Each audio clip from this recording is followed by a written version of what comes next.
Starting your create performance task without a plan? That's like building a house without blueprints. In this episode, we'll help you brainstorm an idea that checks all the right boxes before you even write a single line of code.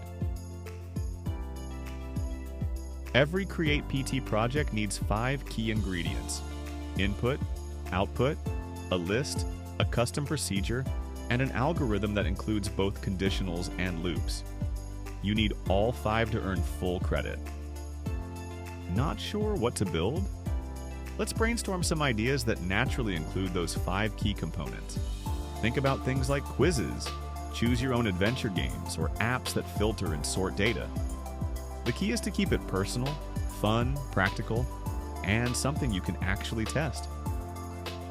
For this video, we'll walk through the movie recommender example to show how it all comes together.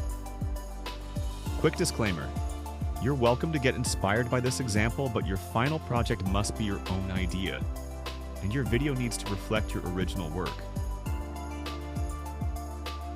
Step 1. Write down your idea. Start with the purpose. We suggest using a Google Doc. Treat it like an essay draft. Here's an example of how to describe your project's purpose. Next, just like in writing class, begin with an outline. Think about the beginning, middle, and end, and don't forget loops in our case. Map out what your program does at each step. Once your outline is solid, try turning it into pseudocode right in the same Google Doc. This helps in 2 ways. 1, it maps your ideas into coding logic without getting stuck in the details too soon. 2, practicing pseudocode now will help on the AP exam because that's what you'll use on the test. The first version of our pseudocode looks pretty good, but it's missing one key thing: a custom procedure with a parameter. So here's version 2, now with that important rubric item added. Feeling ready to code? That's great. But one more thing before you dive in. Try using draw.io, a free online tool, to turn your pseudocode into a visual flowchart, like this. It's a great way to see your logic before you start building. That's it!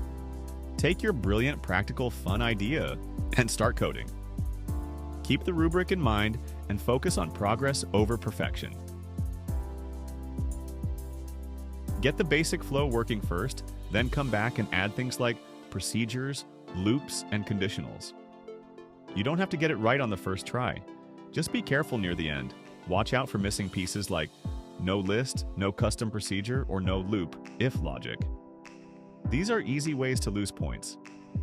You've got this, and don't forget, check the description for a link to our sample brainstorming template to help you get started.